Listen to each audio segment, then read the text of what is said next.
economics. These are some common types of economics debates. Basically, the purpose of this training is to try to address all of these types of questions, hopefully some additional ones as well. You'll notice that there's nothing in here about like weird financial instruments or banks or anything like that. That's because finance is different. It's related, so obviously this is a subset of economics. Economics is about resource allocation, finance is about capital allocation. Capital is a resource. But finance is like, honestly, it deserves its own training session. There's kind of no point covering it, just because I wouldn't have the time. But what I would say is that you should think about the way that money is, the fact that money is also a resource. And when we talk about resource allocation, you should think about the way in which the arguments for the phenomena that we described could apply to money as well. And that should give you a good way of thinking about issues that you might run into in finance debates. So, money, basically power. Money is the thing that you use to get a bunch of other things. It's only useful in that instrumental sense. Like, there's no point having a bunch of cash. I guess you could burn it for keys. The point of it is that, as Homer Simpson observes, you can exchange it for goods and services. And basically in that way it kind of serves as a proxy for power. So finance asks the questions, who gets money, how do they get it, which is kind of questions about things like, for instance, weird, confusing financial instruments that dictate how you might loan somebody money and then the things that they have to do in return. But again, I'm not going to talk about it more than that, just think it's useful to make the distinction between those two things. So these are resources. I've also put stability and freedom in here. So these four in the center are kind of the common ones that you hear in like a high school economics class. You've got labor, you can have high-skilled labor, low-skilled labor. This is just the things that we're able to do with our minds and our bodies. You've got land. Land is not just earth, it's also things like oil is a land resource, ore is a land resource, clean water, clean air, these are all things that come from the land.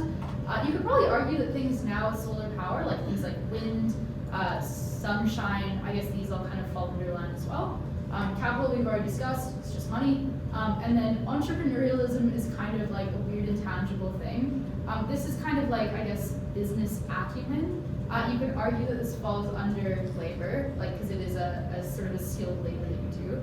It's also about risk taking, it's also about organization. But basically this is just kind of like the willingness to use labor, land, capital, all of these other more tangible resources to do various things. So you also talk about whether economies have high levels of entrepreneurialism or low levels of entrepreneurialism. And that's where these other two things that I've put in, which are not really resources per se, kind of come in.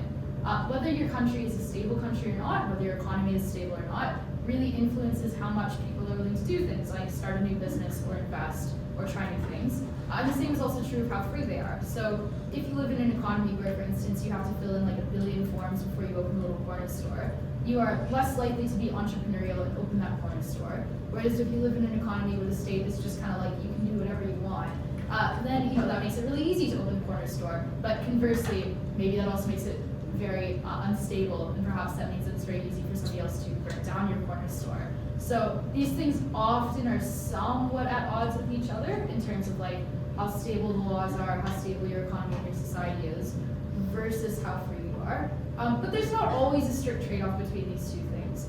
So for instance, I think like, in Australia, we are broadly pretty free to set up businesses. We also are lucky to live in a very stable area of the world. And there are other countries where you have lots of stability and also very little freedom. So it's kind of hard to say. But these, I think, are two useful things to think about in terms of how willing are people to set up businesses. This is basically a model of what we call the business cycle. It looks very complicated, but I'll explain all of the elements. Apologies for that complexity. When we talk about the business cycle, this is basically just kind of the natural cycle that economies tend to go through of booms and busts. So ideally, you start here, growth. I've got bull. When we talk about, and you can probably hear these terms, being bullish on something or having a bullish attitude, that means you expect it to grow. So if I say I'm bullish on Apple, that means that I think Apple's going to do well, it's going to grow. If I say that I'm generally bullish as a rule, that means that I think that the economy is probably going to do well, and it's going to grow. So that's that. You are here, the economy is growing more valuable. This means GDP is going up. And basically when we say that the economy is growing more valuable, that just means that when we think of all of the things that exist in a given economy, so for instance the Australian economy, and when we sit down and tally up how much they're all worth, we think that as a rule, our economy is producing more useful things every year. And obviously every asset you produce tends, with some exceptions, to be decline in value over time. So a new car is worth a lot when you buy it, and it's worth less every year. And that's true of most resources. It's not really true of housing in Australia. It is true of housing in Japan. It kind of depends on where you are. But as a rule, right, the idea is that you're producing more awesome new stuff than you are losing value as things break, age, become obsolete, etc. So that's where you want to be. Sometimes growth slows down. You might enter stagnation. So here it's kind of like you're at a break-even point, right? You are producing new stuff. It's not like you're not. But you're not producing it fast enough to outweigh the fact that other things are getting less valuable over time. And obviously this is something that is, it's not awful, but you probably don't really want to be here. And then the worst case scenario is when you enter into a recession or a depression. The only thing that makes a recession and a depression different from one another is depression is when a recession is very long. So that's all that those words mean. This is when the economy is actively losing value. So again, you're probably still producing stuff. It'd be very weird to have an economy where nothing is being produced at all. But you're not producing enough good stuff fast enough to outweigh the fact that other things are declining in value. And the other thing that can happen in these cases is that money actually leaves the economy. And this is a really important concept. So here you've got this kind of worst case scenario. It doesn't always happen, but when it does, it's quite a bad situation, where all of this money is going into what I refer to here as the void. The void can be a few things. The void can be my mattress. So if I take my money, I'm not spending it anymore, I'm not giving it to a bank to manage on my behalf. Instead, I withdraw all my cash from an ATM. I'm freaked out, I think the economy is about to crash, I think maybe my bank is going to, for instance, go under. And I decide that the safest thing for me to do is to put all of my money in a mattress under my bed. Maybe I use my money to buy a bunch of diamonds and gold, and I put that under my bed, or bury it in my backyard. My money is functionally outside of the economy. It's not being used for anything, it's sitting in my backyard, it's doing nothing. And that can cause then the economy to reduce in value as a result. So this is often what happens in economies. It's quite common in a couple of different Asian economies in particular, where people save a lot of money, and by saving, that might mean that they do in fact just hold cash. They don't necessarily put it into banks. This is what tends to happen in cases where people are really panicked. So if you think that, oh my God, like the government is, for instance, maybe the government has done something that means you think a bunch of banks are going to fail. Maybe a war has just been declared in an area near your country, or in a country that your economy is heavily reliant upon, and you think, holy crap, I don't know what's going to happen next. The safest thing for you to do often is to take your cash out of the economy, but if lots of people do this, it causes a lot of different issues. The reason that this is different from you just leaving your cash in a savings account is that when you do leave your cash in a savings account, it's not just sitting in some vault in the bank. The bank is using your money in a bunch of productive ways. So it's loaning it out to businesses, or it might be loaning it out to other people so they can buy a house through a mortgage or stuff like that. And often a lot of that money is being dispersed and managed by the bank. And that's why when a bunch of people suddenly rock up on the bank's doorsteps and all demand their cash back, suddenly the bank often goes, oh shit, like we don't have it on us. And that's what we call bank run, and that's when banks fail. This ideally should not happen. So imagine you're in this worst case scenario. Maybe a war has been declared, maybe there's been something else, maybe there's a global pandemic. People are freaked out, they've taken all of their cash out of banks, which they no longer trust to be viable. They're worried that they'll collapse. What would you do in that situation? Usually the answer is that the government wants to recover some of that money, so take it out of your mattress and put it back in the economy. The easiest way for them to do this is for them to tax you, and to tax you more, because that means that you have to somehow pay the government an amount of money. In Australia, obviously, the way that this tends to happen is that money is withheld from our paychecks, so we never even get it in the first place, right? The government just skims off the top, and then at the end of the financial year happens, you fill out your tax return, and you explain why it is that maybe the government has taken too much money from you, and then they give it back at that point, but they take it preemptively. In many other parts of the world, though, including in the US, this is not how the system works, and instead what happens is the end of the financial year comes around, you haven't been taxed at all up until this point. Now you have to calculate what you owe the government, and in fact just pay them a really large bill. So this is part of why in the US, taxes are, I think, hated a lot more than they are here, because obviously you can imagine that this would suck, right? Like every year you have to do a bunch of incredibly complicated accounting, or pay somebody else to do it for you, which is the more common scenario. And then you find out that you have to pay the government like 10 grand, 20 grand, 30 grand. And you have to hope that you successfully calculated that as you went along and you saved the money, you retained it, you didn't spend it in stupid ways, right? And if you didn't, like, you're screwed. So this is actually very common in many parts of the world, this system of taxation. So The government might decide that it's going to jack up taxes, it might decide that it's going to impose taxes on other things, all of which just means that every time you conduct a transaction or you do something else that means that you're subject to the tax, the government is taking that money from you, which means that you can't put it under your mattress, and the government gets it and they can use it instead. That then allows them to do what is the common method of fixing this type of situation, which is when they do a bunch of stimulus. So you guys remember in COVID, if you were on youth allowance, for instance, or any other form of income support, suddenly the government was giving you a bunch of money. It's money that they probably got from taxation over the past. They might have gotten it from other sources as well, like they might have taken on debt, who knows. But the idea here is that you have an issue where money has left the economy and people aren't buying things anymore, and this is really bad. So the government instead gives you a bunch of money and says, please, please, please go out and buy things. And that is good. Businesses get that money, they employ people, they use it to invest and to produce more stuff. And that means hopefully we come back over here where we want to be, the economy is growing, lots of things are being produced. Does that broadly make sense? So what I would say here is that it's often really interesting to think about things that cause these kind of busts. There is kind of a natural cycle in terms of, like, usually you see these kind of graphs of economic growth that look like, you know, sine waves more or less, and they trend upwards on that, but you tend to see, like, you know, it's growing, oh, there's a recession, okay, it goes back to growth, and so on and so forth. What is important is that to some extent this is kind of, there might be reasons why this is sort of unavoidable, like growth heats up, things are going really good, maybe things start to grow a little bit too good. So businesses that are doing well will suddenly start thinking, okay, awesome, I want to produce even more. And they'll start signing contracts to do things like buy more resources, hire more people. And the issue is that when all businesses are doing that, because the economy is doing really well and everyone is feeling awesome, then that means that there's a lot of demand for labor or other physical resources, and that raises the price of those things.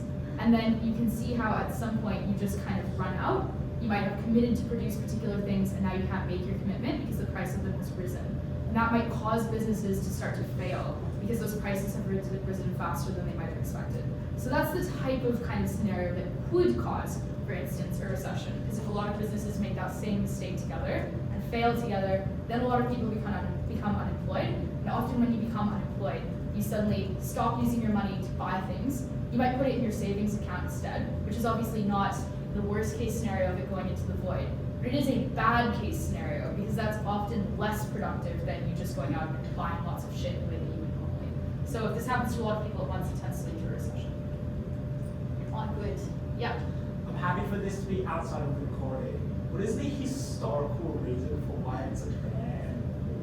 I honestly don't know. I'm pretty sure this is something, I don't know if it predates Hayek. This is something that Hayek talks a lot about. So he talks about like the animal spirits of the economy, and these are the animals, right? The bear and the bull. But I don't know if he came up with it or if it came before him. We'll take a little break because I want to talk a little bit about economic theory, and I'm going to convey it in a really cool graph. People like. How do you make the sound work? Sir, it's a pleasure. Pleasure's all mine. You're the tech dog. That won't be necessary. I have a picture. Tell them I'm right. And then tell them I'm right. And your name is? I. F.A.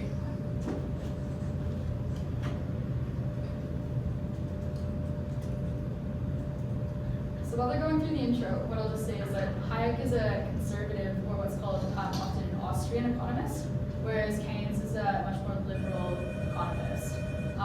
Keynes talks a lot about recovering from recessions, because the context in which he was writing a lot of his work was in the recovery after the Depression or during the Depression. Whereas Hayek is later and responds to Keynes, and his concern is actually about the problems of growth and the way in which growth that happens in values can then cause those recessions to occur later on. So if you think about that business cycle, they're kind of more opposite ends of it in terms of what they're concerned about.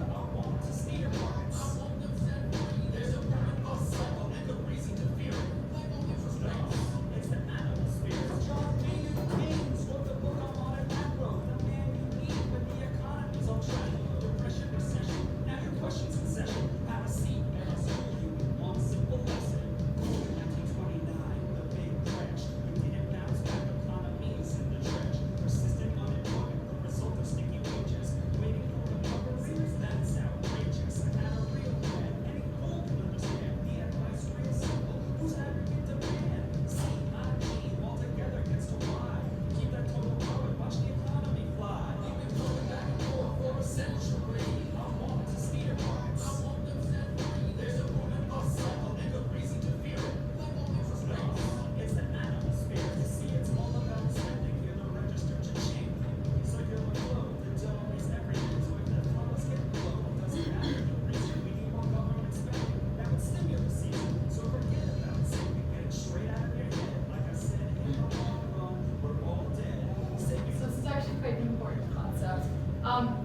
things that Keynes says that's quite influential is basically that you might as well spend your money right away and not bother to spend it.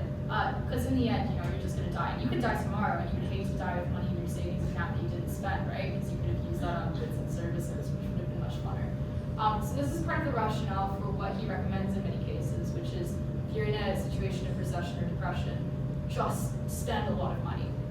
And he has some recommendations on different ways in which you might spend it that would solve the problem here, basically to encourage people to spend their own money in the economy more. That's the paradox of where you don't keep money in your pocket, or that growth will never come to a cause. Business is driven by the animal spirits, the bull and the bear, and there's reasons to fear its effects on capital investment, income, and growth. That's why the state should help the government stimulus both for monetary and fiscal. They're equally important. Public works, digging ditches, war has the same effect. So, some of these things sound pretty good. Public works, maybe building the metro, for instance, great way to stimulate the economy.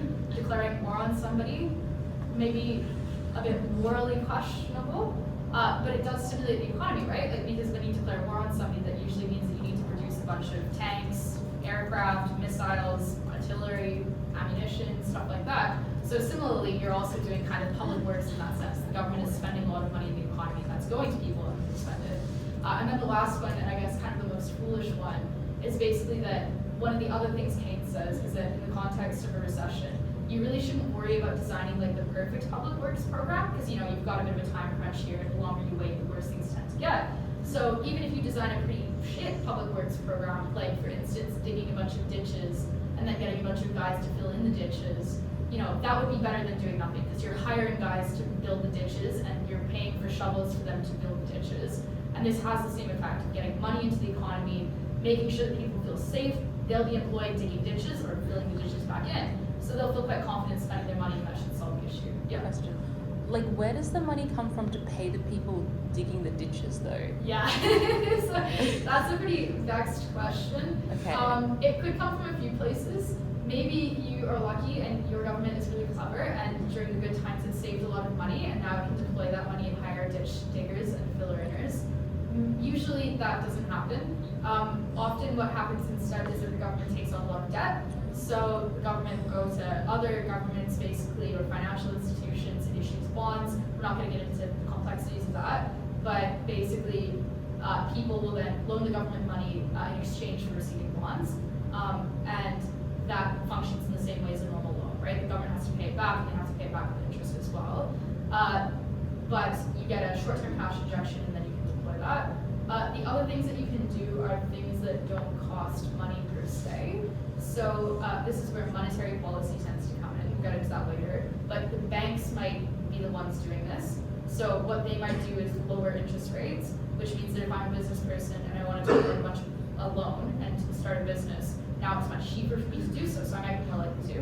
And if you're a person who has a mortgage, you're paying less on your mortgage, so you literally have more money in your account now that you can just spend. So there are lots of ways that you can do stimulus. Some of them cost lots of money. Some of them also have very little returns and are wasteful. But others are maybe very clever, like building a metro. And still others don't even cost you money, like lowering interest rates usually doesn't directly cost you money.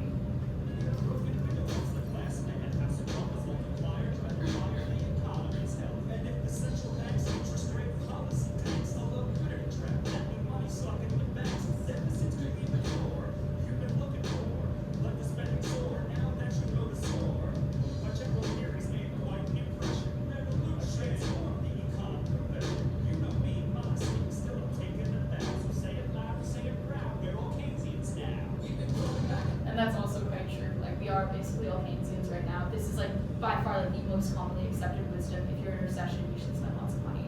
Basically every government in the world believes this.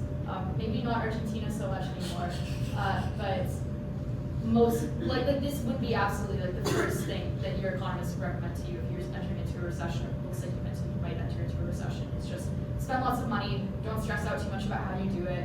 It's fine to run a deficit. If you need to take on debt, do it. For a century, I want to see the hearts. I want them set free. There's a woman possible and good reason to fear it. I make my case straight. Bitch, listen up. You hear it all beginning in broad strokes, just like my friend Keynes. His theory conceals the mechanics of change. That simple equation, too much aggregation ignores human action and motivation. Keynes has a justification for bailouts, payoffs, by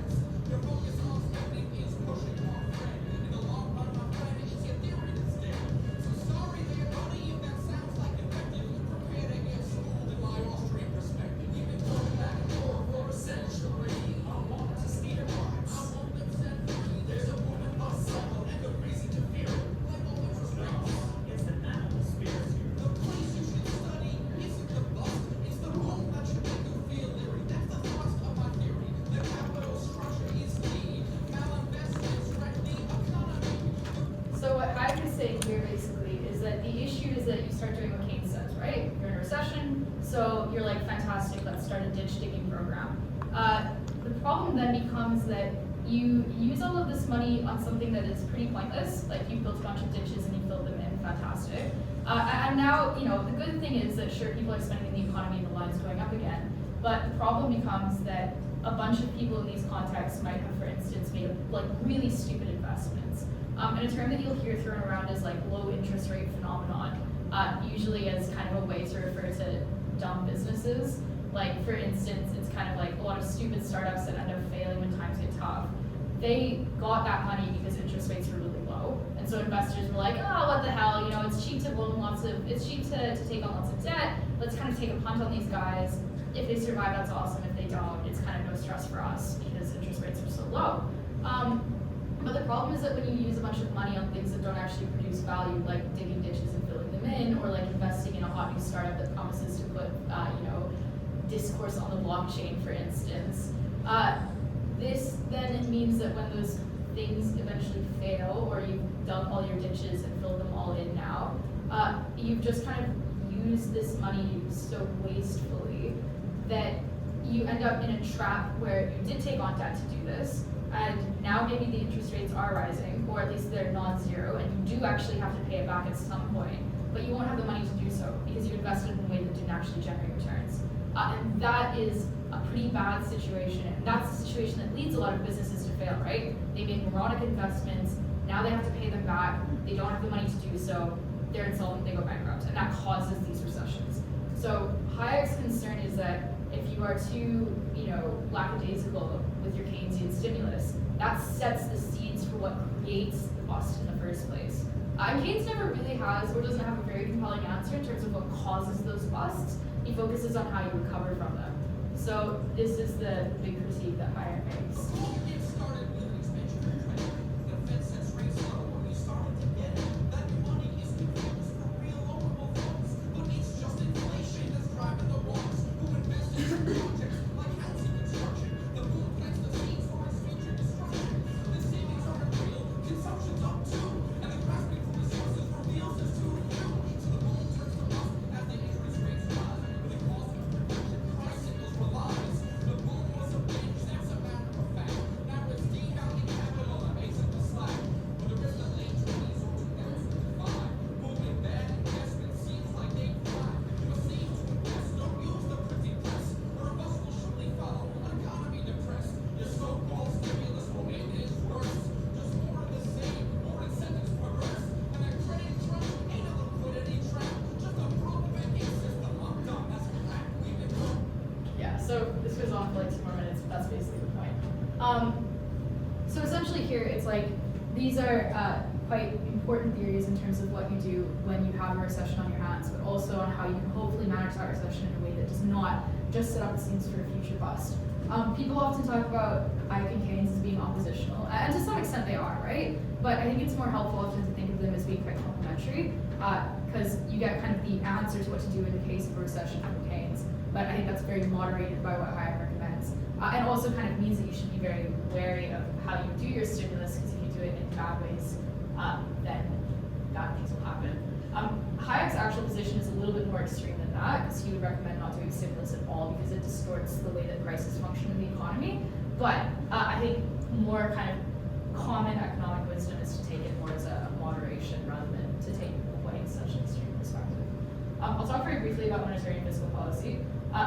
Basically, this is not super complicated here. Monetary policy is what the central banks do. Most central banks are independent from governments. This is quite important because if they weren't, then the government would say things like, there's an election soon, lower interest rates so everyone is happy and spends less on their mortgage and we get voted back in. That would be quite bad.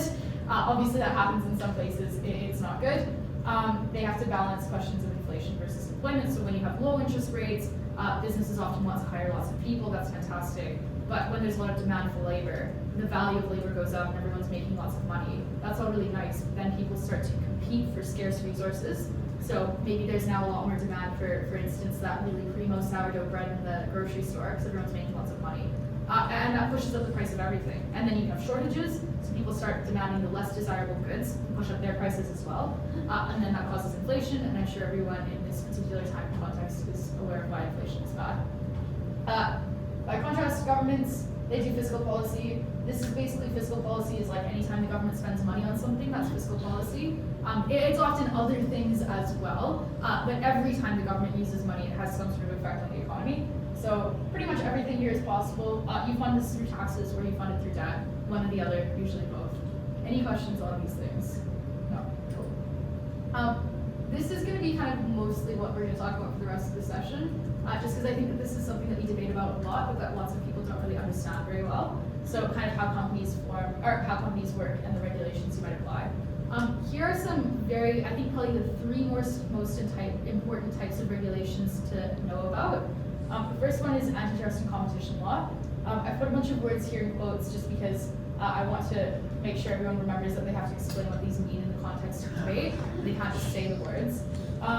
The antitrust and competition law, which are the same, different words for the same thing pretty much, basically affect business and business relations more than anything else, so B2B.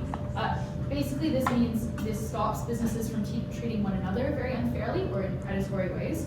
It stops ideally monopolistic conduct, and it stops anti-competitive conduct, which is like monopolistic conduct, but less severe, and I guess kind of a broader thing. So for instance, anti-competitive conduct might look like somebody who is a business that, actually the classic example here is like, you know, Dyson hair dryers?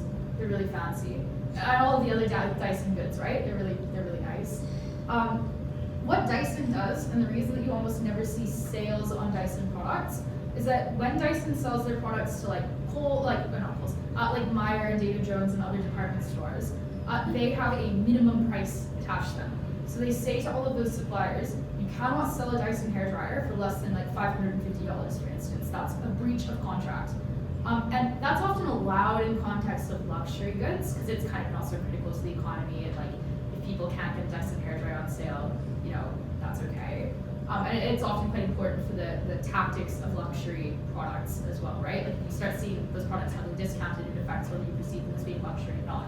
But it would be really bad if, for instance, all of the, say, this would never happen, but like if, for instance, all of the wheat farmers started saying you can't sell wheat for less than a certain amount. Like if they all banded together as a cartel and set a minimum price.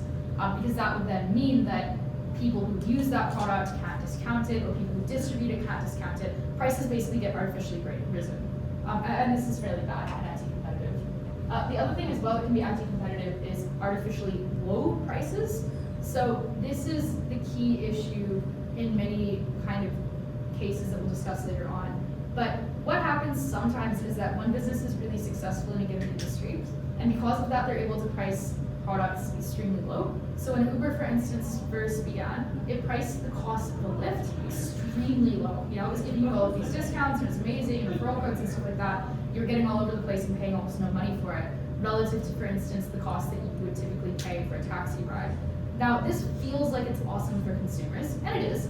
But the issue with it is that other businesses cannot compete. Like Uber was able to do this because interest rates were really low, and it got lots of investment from other sources, and it used that to cover the fact that it was making massive losses. And that priced out taxi companies. They couldn't get their prices quite so low, so they all failed. And taxi drivers became Uber drivers. And this happened for a little while until Uber became very dominant in the market. And then all of a sudden prices go up. And that's because there are no longer any competitors around. So you get this kind of short-term awesome stuff, but in the long run for consumers, this tends to create higher prices than otherwise would have occurred. It's quite bad. Directors' duties, basically these are, and basically antitrust and competition stuff, like it is good, it creates good long-term benefits, but in the short term, the effect of these things tends to be restrictive on companies and reduce efficiency as compared to like a totally unregulated system. And that's also true of consumer protections. Directors' duties, on the other hand, push companies to produce even more. So directors' duties are what the company owes to, what the leaders of the company owe to kind of the company itself in a sense, and also the shareholders. The most important thing here is basically that the most important duty of a company is to be as profitable as possible and to return that value to the shareholders. There are other directors' duties as well, but in terms of understanding how companies behave, this is quite an important one. Because what can happen is that maybe a company says something like, you know what, profit is all well and good, but we care about our community, and we care about our workers, and we want to pay them more, and we want to pollute less, and we want to do a bunch of things that are really, really nice, because we have this beautiful corporate mission. And then what happens is that if that company is publicly traded, and sometimes even if it's not, a bunch of keen-eyed, bloodthirsty sociopaths from Wall Street are like, hey, this company seems like it could be making a lot more money, but it's choosing not to. And those people come, and they buy up all the shares of the company, so now they're its shareholders, and they say, hey, you're in breach of your director's duties, you're meant to be making as much profit as possible, stop doing all of this wasteful crap. And that is what tends to happen in those scenarios. So it pushes even companies that might be started by people who have really great intentions, really pure intentions, but ultimately very economically efficient intentions, forces them to be much more economically efficient. Because they can be sued basically if they're not doing this, and then there are a bunch of consequences to being sued that are all quite unpleasant. Last thing is consumer protections. This is different from antitrust and competition because this focuses on how businesses relate to consumers. And this basically stops kind of the worst, most evil stuff. So it sets standards around things like, you would say, fairness, also the concept of safety. This is fairly important here for reasons that we're about to get into. What I would just note though is that often in debates people talk about regulations, and often in debates people will just say like, oh, we're opening up our counter model is that like we'll regulate. You should explain what regulations you support, not just say the word we would regulate, because really judges should not credit that unless it is explained in some way. Sometimes judges do credit it, but that's bad judging.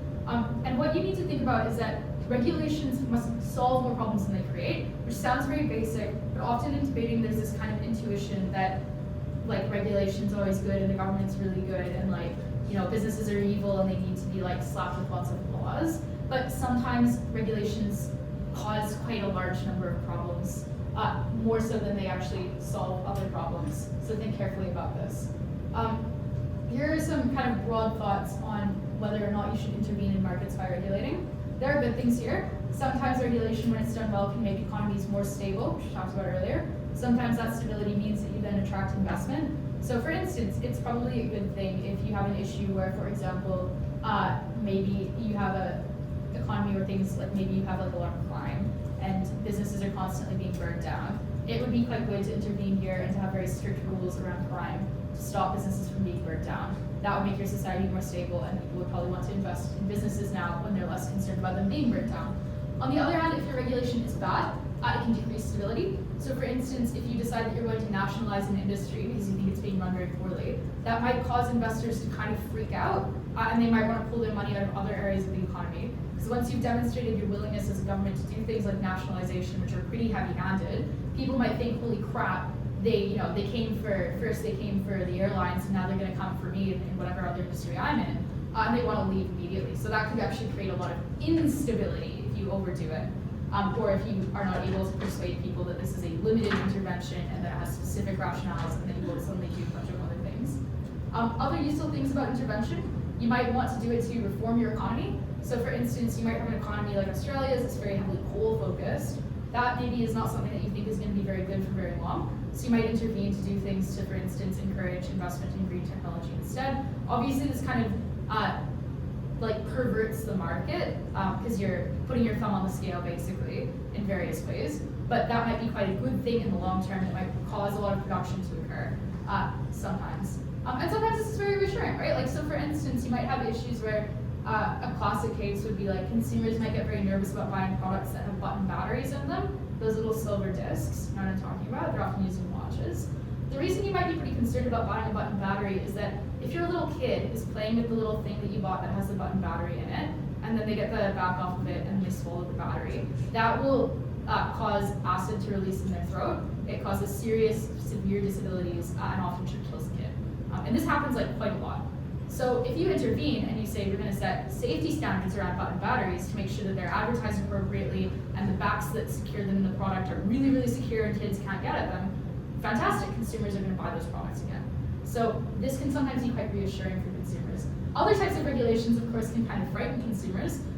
So if, for instance, you did things like, say, I guess a good example here would be like you put a sugar tax on sugary foods, people will probably consume less of the sugary foods. And that might be what you desire to occur, but obviously the guys who make the sugary foods will not be very happy about it and it might reduce economic growth if that's something that's important to your economy.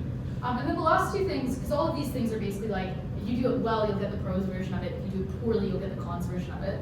The last two things that happen even if you do a regulation really well is that it costs businesses money to comply with the regulation. And this is often a relatively small cost, depending on how convoluted or well-written your policy is, but it always exists to some extent. And the second thing is that if you are enacting some sort of program or policy, you might have to pay for that program or policy to be carried out. So when we enact, for instance, safety standards on button batteries, obviously that doesn't cost anything initially. You just write it down on legislation and it's done. But then you do have to hire people whose job is to go around and look at all the products of button batteries and make sure that the safety standards are being applied, and if they're not, to sue companies appropriately, that kind of thing. So usually there's some sort of cost around enforcing the policy or carrying out the policy, and businesses also have to spend money to, for instance, change the way that they design their products so that button batteries are safe and secure. Those last two things, because they occur with every regulation you do, should always be the thing that you are trying to counterbalance when you explain why your regulation is good. So you need to explain why it is so good that it outweighs the fact that it will cost money for businesses to comply with it, that they might otherwise use in more productive ways, and that it will outweigh the harms to the government in terms of spending. These are often things that people really neglect. The question then becomes, well, when should you intervene? And the answer is you should intervene when the market isn't working very well. That's a market failure.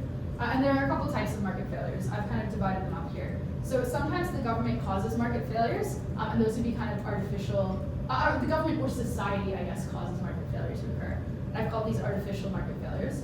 A regulatory monopoly is basically when the government writes a bunch of shit regulations, and it's incredibly difficult to comply with them. And so only one very dominant company is able to meet those compliance burdens, and any sort of startup just cannot do it. A good example here is airlines in Australia are arguably a regulatory monopoly.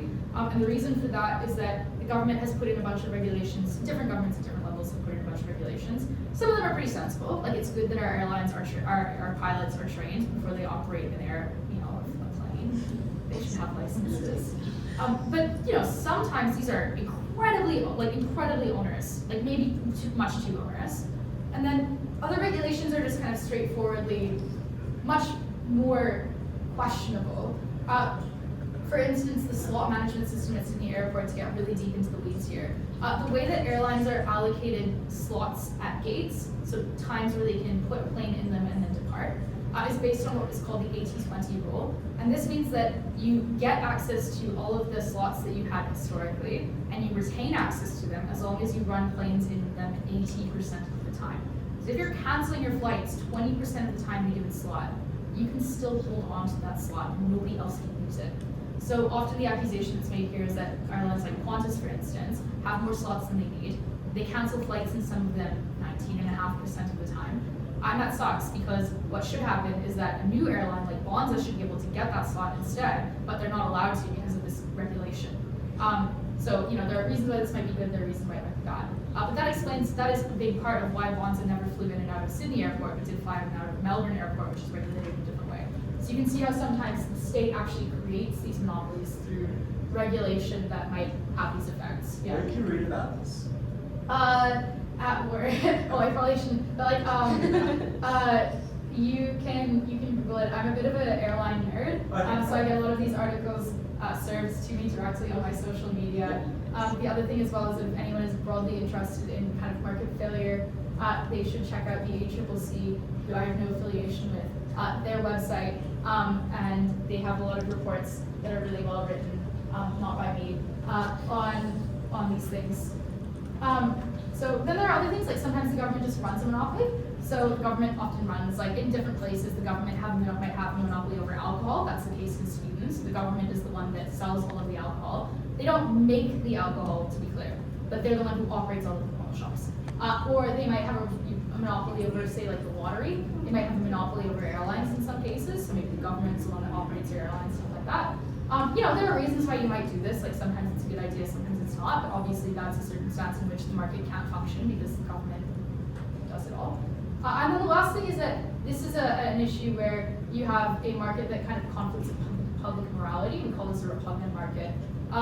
This is a circumstance where basically, the economic logic of the whole thing plays out quite nicely. So a good example would be the market for instance, human organs. This would kind of quite neatly solve the question of how do we allocate the resource of human organs. But most people feel that this is not very ethical and could lead to various problems. And so for that reason, that is also a market failure, like a case where the market fails to do what we want it to do, so we intervene, usually by banning or heavily regulating such markets. There are other issues as well, like so there are natural problems that just kind of arise and these can't be solved without intervening. Cases where, for instance, there are big power or knowledge asymmetries between either different businesses or between businesses and consumers. I think a nice example here is probably insurance. Insurance, it's quite complicated. Most people don't really understand it. And when you do something like, for instance, take out an insurance policy on your house, your insurance company will say, we will charge you $5,000 per year. And consumers find it extremely difficult to know why they're being charged $5,000 per year. Like, what is their policy protecting them against? What risks are they subject to? And it's very difficult for you to just kind of look around your house and go like, oh, I see, I've got this risk of fire, and I live in this type of a high crime area, so I've got this risk from other things, and do those calculations. So the government here intervenes to make insurers explain the premium to at least some extent. And often those explanations are a little bit imperfect anyway, but like, it is much better than it would be if it was just a black box. Second thing is that some things are just natural monopolies. So for instance, telecoms is a good example here. It is really expensive to put all of the towers in. Electricity grids as well, pretty expensive to make those. And that means that often what happens is that kind of one company gets the first mover advantage, creates this huge expensive infrastructure, and then nobody else is willing to make that kind of investment, do the same thing. Roads, classic natural monopoly issue as well. And then the last one is that sometimes you just have issues where demand and supply kind of don't work out in a way that's socially good. So for instance, you might want to produce something, but it's just like it's so expensive, it's actually just not economically viable. So often a lot of early technology, often a lot of, for instance, research into drugs that would cure extremely rare diseases, like there aren't enough people who have those diseases who have enough money to pay for the treatment, so there is no economic logic in producing it. But we might feel warm and fuzzy about this and want to fix the problem, so the government might subsidize the production of those medicines.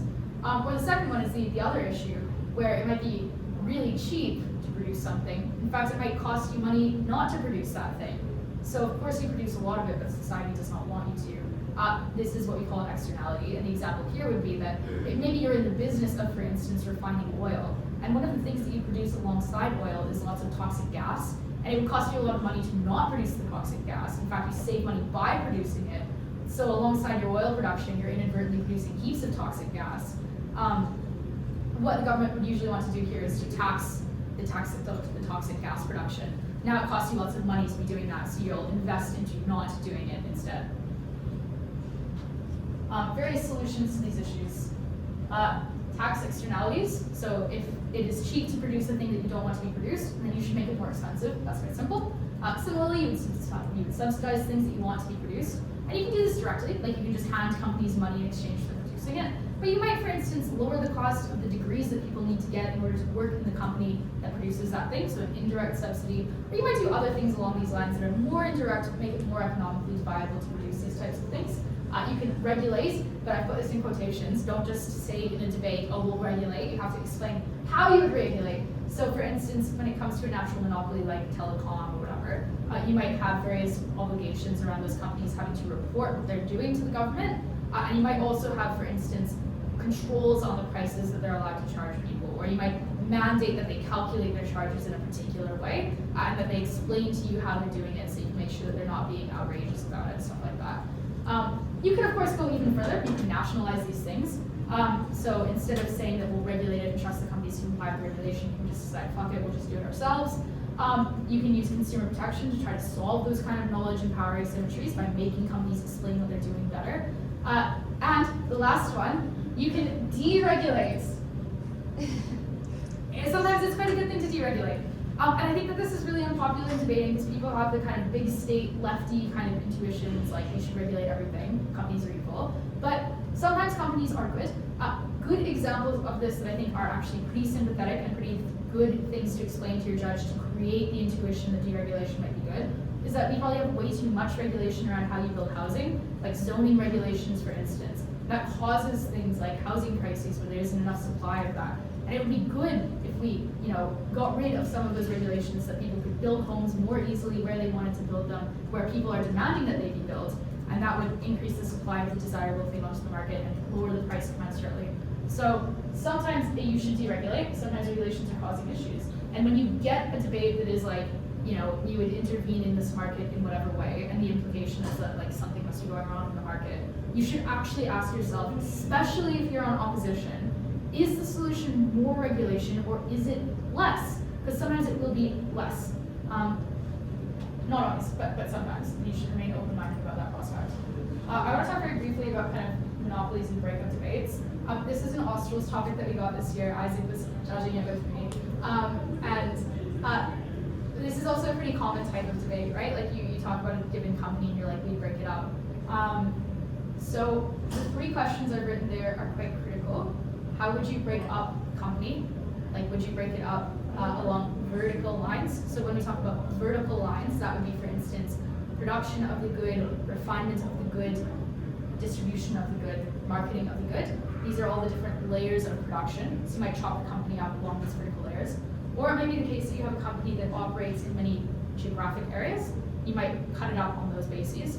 So for instance here, this is the actual structure. Well, the first layer is the actual structure of Calabo International, which is the big chocolate company, one of the 3 that's referenced in this topic.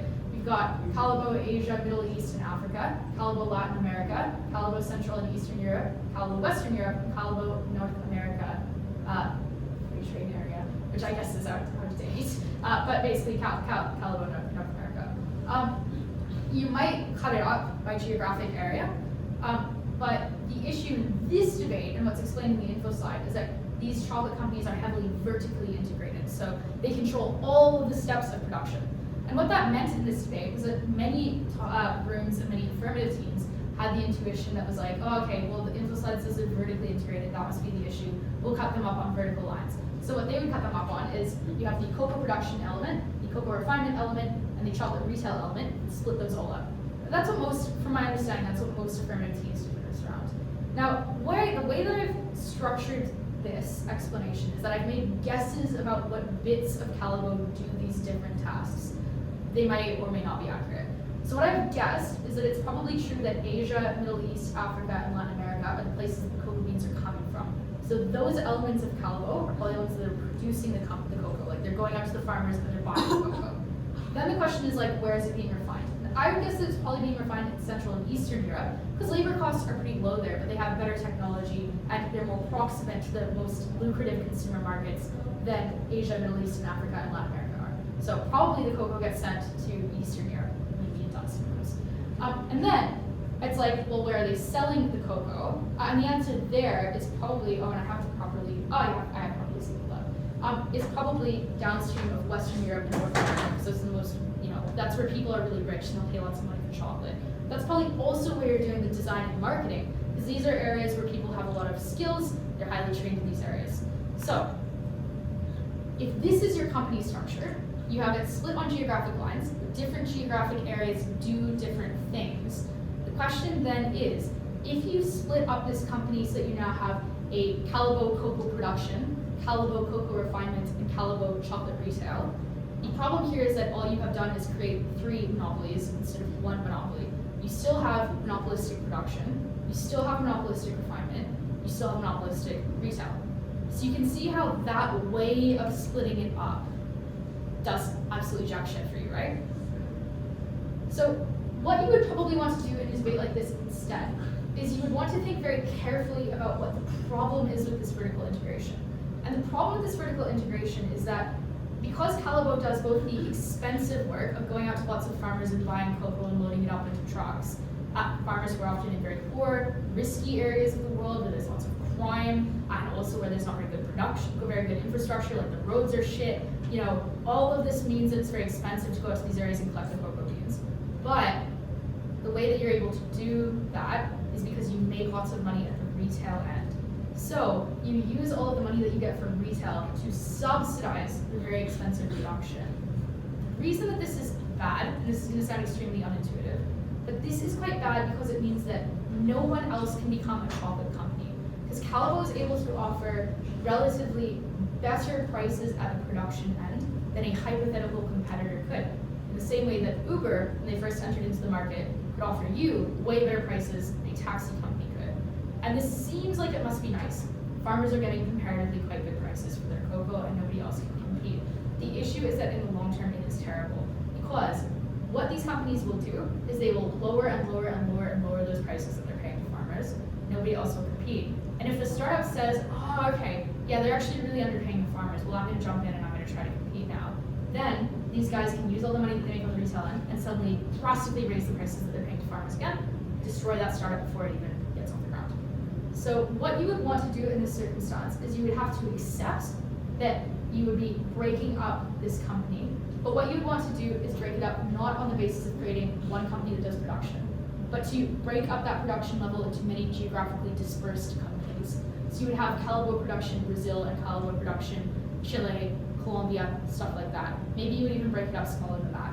And what you would hope would happen now is that all of those independent companies will compete against one another. They are close enough to one another that they can access these markets. They'll compete over those farmers' cocoa. That competition will lead prices to slowly rise, and then they will sell it on to the refinement company, who will sell it on to the retail company. Probably in this way, you only break up the production company, like you sector off that bit of the company that buys the cocoa, and then you break it up further along geographic lines to create that competition to get the outcomes that you want. There's probably not much of an issue with leaving the rest of it all intact. Does that make sense? How that works? So usually, like, you know, this is a bit complicated, but I would suggest that if you ever get a topic like this, that's like you break up this company or something like that, you should carefully think about what are the important bits of the company. You might want to construct a diagram, probably more simple than this. You might actually think carefully, okay, where does competition need to be happening? How do we achieve it? And that's how you would want to break up the company, instead of just kind of going straight into the intuition of like, oh, infoslides, since it's vertical, we'll break it up along those lines. Yeah. I was just wondering, with competition, how does that like cause the prices to rise? So basically what would happen hypothetically is that you have, the way that these cocoa production companies make money is that they buy cocoa from the farmers and then they sell it on to the people who turn it into chocolate, you know? And what they would be wanting to do here then is compete over getting all of that cocoa from those farmers, and they would be competing to get it at good prices, obviously. So they don't want to be, you know, paying lots of money for it. They do want to be paying as little as possible. But the farmers should be able to play them off one another. So farmers should be able to say, all right, Calibre Brazil, you've offered me $10 per kilo of cocoa. Calibre Colombia is going to offer me $10.50. And so I'll sell to them instead. And then this is terrible for Calibre Brazil. Now it doesn't get the cocoa, which they need in order to make money. So that's how it should lead to basically a very efficient market. So it's not going to lead to like infinite farmers can demand as much money as they want. But it should mean that those production companies are operating along very thin margins, where they are both trapped between the need to compete to get the cocoa and the need to compete to sell it for a margin. But obviously they're again competing against one another to get the business of the purchaser. So on both ends they should be kind of squeezed. Does that make sense? Yeah. So what you would be suggesting is that right now there's kind of like a lot of margin in that production area because it's cross-subsidized from the retail element. And that's kind of causing these problems. So when you create competition, the margin contracts. And both ends of the market, the farmers and the refiners are now getting better prices because of that competition happening there. So yeah, think carefully about these ones.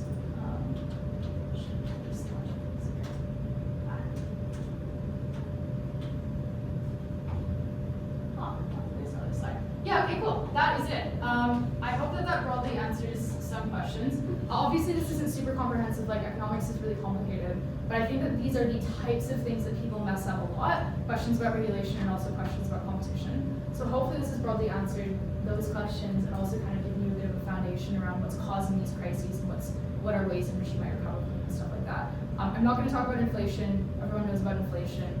People are arguing about it constantly. So I think that's fine. What I would say in terms of like if you want to learn more is that I would suggest looking at economics trainings that are pre-COVID, if you can find them on YouTube.